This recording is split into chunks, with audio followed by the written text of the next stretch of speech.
कहानी की शुरुआत में हम एक कार को सड़क पर चलते हुए देखते हैं, जिसका तभी एक पुलिस वाला पीछा करता है। थोड़ा आगे जाने के बाद वो कार चला रहा आदमी कार को रोकता है और पुलिस के आने से पहले वो गन निकालकर छुपा लेता है। पुलिस वाला उससे पूछता है कि वो कहाँ जा रहा है, लेकिन वो पुलिस वाले को कुछ नहीं बताता, इसीलिए वो उससे उसका लाइसेंस मांगता है। तभी यहाँ पर जेन आ जाती है, जो इस पुलिस वाले की वाइफ है। जेन उससे पूछती है कि सब कुछ ठीक है, तो वो कहता है कि हाँ तुम जाओ। जेन को दूसरे साइड जाना था, लेकिन थोड़ा आगे जाने पर उसे कुछ ठीक नहीं लगता, इसलिए वो कार को वापस घुमा लेती है। उसी समय उस कार में बैठा आदमी उसके पति को शूट कर देता है और उसकी कार को ठोक देता है, जिससे जेन नीचे गिर जाती है। जेन उस पर फायरिंग करती है, लेकिन वो भागने में कामयाब हो जाता है। इसके बाद वो जल्दी से अपने पति के पास जाती है, लेकिन ज्यादा ब्लड लॉस होने की वजह से उसकी मौत हो जाती है। जेन अपने फादर को देखकर रोने लगती है। फिर सीन एक होटल में शिफ्ट होता है, जहां हम उसी किलर को देखते हैं। जब वो अंदर जाता है, तब टीवी पर एक किलर की न्यूज चल रही होती है, जो खुलेआम घूम रहा है और उसने लगभग 16 लोगों को मार दिया है। इस कमरे के अंदर एक छोटा सा तहखाना बना हुआ था। वो उसी के अंदर जाकर अपनी शॉटगन के साथ सो जाता है। अगले दिन वो एक फार्मेसी के बाहर जाता है, जहां पर वो अपनी कार को पार्क करके किसी का वेट करने लगता है। जब शाम हो जाती है, तब एक लड़की कार से आती है और वो फार्मेसी के अंदर चली जाती है। ये किलर उसी लड़की का वेट कर रहा होता है। रात में वो लड़की किसी लड़के के साथ बाहर आती है। लड़का अपनी कार में बैठकर यहाँ से निकल जाता है और जब लड़की अपनी कार में बैठती है, तब हमें पता चलता है कि वो किलर उसके कार में बैठा हुआ है और मौका देखकर वो उस लड़की को मार देता है और उससे फार्मेसी की चाबी ले लेता है। इसके बाद वो फार्मेसी के अंदर जाता है, जहाँ से वो ढेर सारी दवाइयाँ लेता है। फिर हम जेन को देखते हैं, जहाँ पुलिस उसके पति के कातिल की तलाश कर रही थी, लेकिन जब जेन को पता चलता है कि उस कार का कुछ पता नहीं चला, तो उसे बहुत बुरा लगता है। यहाँ उसे अभी पता चलता है कि उसने एक और लड़की को मार दिया है। जेन को एहसास हो जाता है कि ये एक साइको है। इस दौरान टीवी के जरिए उसे पता चलता है कि उस किलर ने लगभग 32 लोगों को मार दिया है और उसे आज तक पकड़ा नहीं गया। इसीलिए जेन डिसाइड करती है कि वो खुद जाकर उस किलर को ढूंढेगी। हालांकि उसके फादर कहते हैं कि पुलिस वाले अपना काम कर रहे हैं, लेकिन वो उनकी एक नहीं सुनती। इसलिए वो जेन से कहते हैं कि अपना ख्याल रखना।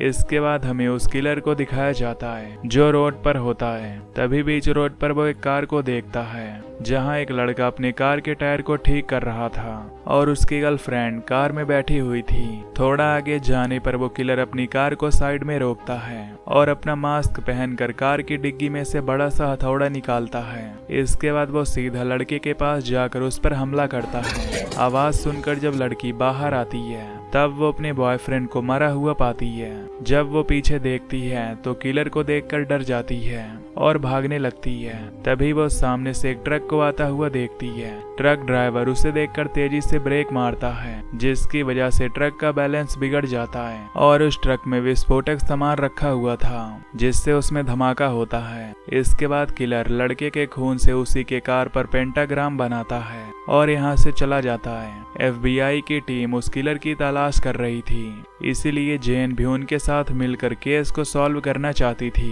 वो इन्हें बताती है कि उस किलर ने उसके पति को मारा है और वो उस किलर को ढूंढने में इनकी मदद कर सकती है। लेकिन FBI टीम का लीडर जेन को मना कर देता है कि तुम अपने तरीके से काम करो। उस टीम में रेबेका नाम की एक लड़की भी होती है। खैर, अब जेन वापस घर चली जाती है। घर पर भी उसे कुछ ठीक नहीं लग रहा था। फिर जब वो चेक करती है, तो उसे पता चलता है कि वो प्रेग्नेंट है। इस चीज से वो काफी खुश होती है और थोड़ा नाराज भी होती है। कुछ समय बाद जेन के पास रेबेका कॉल करती है।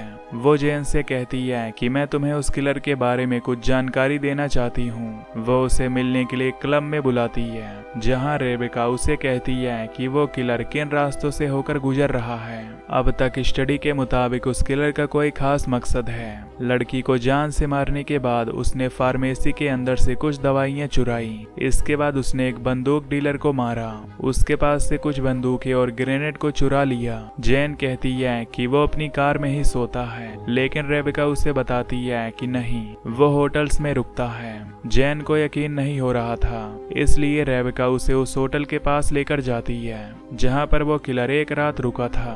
रेबेका बताती है कि सुबह जब होटल का मालिक रूम चेक करने के लिए आया, तब उसने एक चाकू से उस पर हमला कर दिया और दीवार पर शैतान लिखकर उसे बुलाया गया। यहाँ रेबेका के लैपटॉप का यूज करके जैन उसे बताती है कि उस किलर का असली नाम रिचर्ड है। जाने से पहले रेबेका जैन को बताती है कि सिटी में कोई धमाका हुआ है जिसमें 7 लोग मारे गए हैं, जिसमें उसे विस्फोटक का इस्तेमाल किया गया था जिसे किलर ने गन डीलर के पास से चुराया था। इसके बाद हमें उस किलर को दिखाया जाता है जो एक होटल के कमरे में रुका हुआ था और वो एक लोहे के पाइप को धार दे रहा था। इसके बाद अगले दिन सुबह वो एक चर्च में जाता है जहां फादर को लगता है कि वो कन्फेशन करने के लिए आया हुआ है, पर तभी किलर उसी धारदार पाइप से उन पर हमला कर देता है और उसके ब्लड को पीने लगता है। वहीं जैन अब अलग अलग होटल में जाकर उस किलर का हुलिया बताकर उसके बारे में पूछती है। तभी एक होटल में काउंटर पर खड़े आदमी को जब वो किलर का हुलिया बताती है, तब वो कहता है कि नहीं,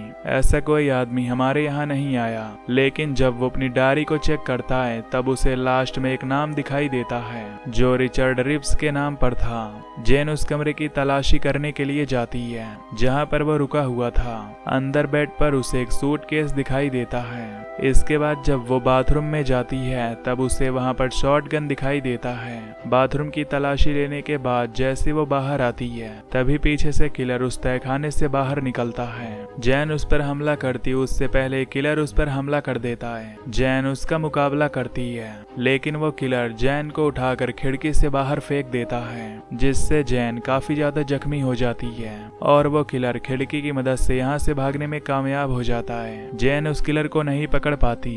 इस बात का उसे बहुत अफसोस होता है, लेकिन उस किलर ने कमरे में कुछ सबूत छोड़ रखा था जिसकी मदद से जैन पता करती है कि वो किलर आगे क्या करने वाला है। जैन को एक फोन नंबर मिलता है जिसमें किसी चीज का नाम भी लिखा हुआ था। तभी हमें उस किलर को दिखाया जाता है जो कॉल पर किसी से बात कर रहा होता है। केल्विन नाम का आदमी उसका फोन रिसीव करता है। किलर उसे कहता है कि मैं भी शैतान की पूजा करता हूँ और मुझे तुम्हारी संस्था में जुड़ना है। मैंने अखबार में तुम्हारा प्रचार पढ़ लिया है। इसके बाद केल्विन उसे एक एड्रेस पर आने के लिए कहता है। किलर जब उस एड्रेस पर पहुंचता है, तब केल्विन उसे लेने के लिए आता है। केल्विन जब उससे उसका नाम पूछता है, तब वो अपना नाम रिचर्ड बताता है। इसके बाद वो उसे लेकर अपने लीडर के पास जाता है, जहाँ किलर की मुलाकात थॉमस से होती है जो इस संस्था को चला रहा है, जो शैतान को मानते हैं। उन्हें वो अपनी गैंग में शामिल कर लेता है। यहाँ पर ये सारे लोग ड्रग्स लेते हैं। ये चीज देखकर किलर को बुरा लगता है।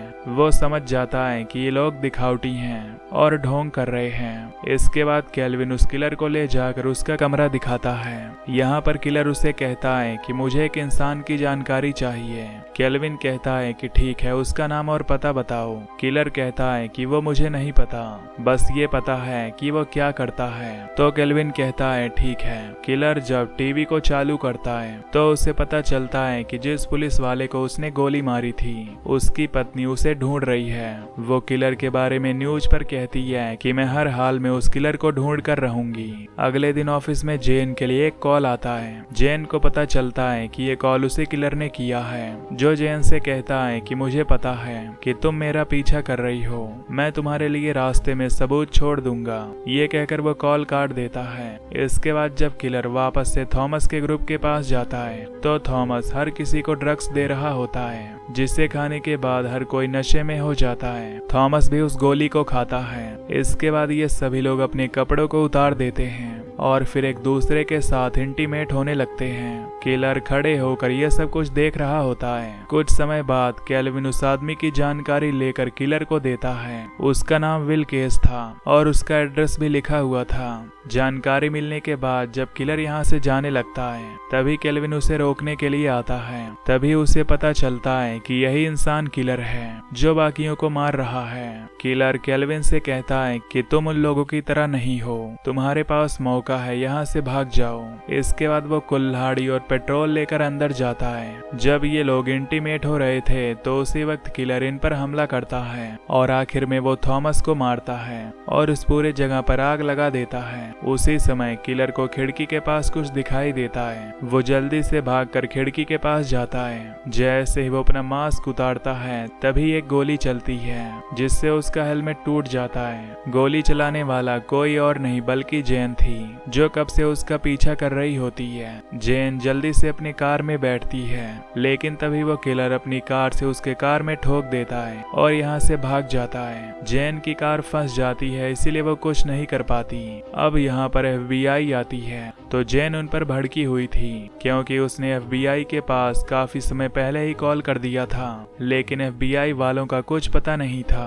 अब जेन बताती है कि वो शैतान की पूजा करता है। वहीं किलर कार को ड्राइव करके विल केस के एड्रेस पर जाता है। घर के अंदर कोई नहीं था, इसलिए वो आसानी से घर के अंदर चला जाता है, जहां पर वो विस्फोटक की मदद से कुछ बनाने लगता है। जब रात हो जाती है तब विल केस अपनी पत्नी के साथ घर पर आता है। जैसे ये लोग अपनी कार को पार्किंग में पार्क करते हैं तो उसी वक्त यहाँ पर किलर आ जाता है। किलर कहता है कि अगर अपनी पत्नी को जिंदा देखना चाहते हो तो मेरा काम पूरा कर दो। वो विल केस से कोई काम पूरा करवाना चाहता था। इधर जैन उस किलर का पीछा करते हुए घर के पास पहुंचती है। वो अच्छे से चेक करती है लेकिन घर के अंदर उसे कोई दिखाई नहीं देता। लेकिन तभी दीवार के ऊपर उसे कुछ लिखा हुआ दिखाई देता है, लेकिन इसका मतलब जैन को समझ नहीं आता।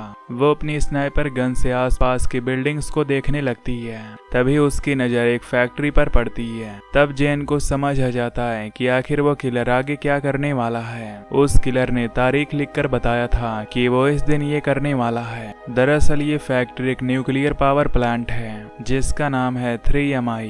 इसीलिए वो विस्फोटक को रेडी कर रहा था जिसमें वो खुद के साथ पूरे सिटी को मारने वाला था। किलर ने विल केस को इसलिए पकड़ा है क्योंकि वो उसी फैक्ट्री का मैनेजर है। वो गेट पर जाता है जहां उससे पूछताछ किया जाता है और फिर उसे छोड़ दिया जाता है। जब वो कार के साथ फैक्ट्री के अंदर चला जाता है तब हम देखते हैं कि उसी कार में किलर भी बैठा हुआ था। उसने विल केस की पत्नी को बंदी बना रखा था। वो उसके जरिए कोई काम करवाना चाहता था, इसलिए वो उसे लेकर अंदर जाता है। अंदर जाने के बाद किलर 2 ग्रेनेड निकाल कर गार्ड के सामने फेंक देता है। गार्ड्स को मारने के बाद वो कंट्रोल रूम के पास जाता है जहां सभी लोग किलर को देखकर डर जाते हैं और किलर चुपचाप इन लोगों को यहां से जाने के लिए छोड़ देता है। इधर हमें जेन को दिखाया जाता है जो गेट पर आकर गार्ड से बात करती है, लेकिन तभी अंदर सायरन बजने लगता है जिससे कि गार्ड को भी एहसास हो जाता है। जिसके बाद जेन और गार्ड ये सभी लोग अंदर घुस जाते हैं जहां पर इन्हें पता चलता है कि उस किलर ने कई लोगों को मार दिया है।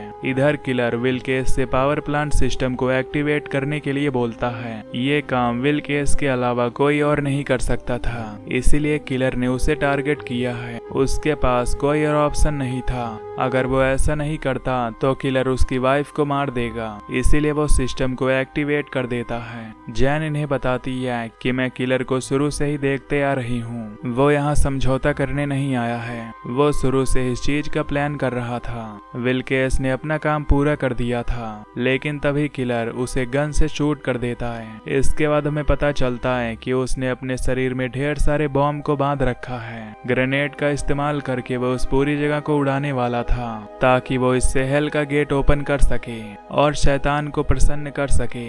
तभी गार्ड जेन को बताता है कि ऊपर एक कांच की खिड़की है जहां से हम उस किलर को देख सकते हैं, लेकिन वो बुलेट प्रूफ था। तभी जेन को यहाँ पर एक स्नाइपर रखा हुआ दिखाई देता है जिससे वो एक जगह पर पॉइंट करके उस पर बार बार फायरिंग करने लगती है।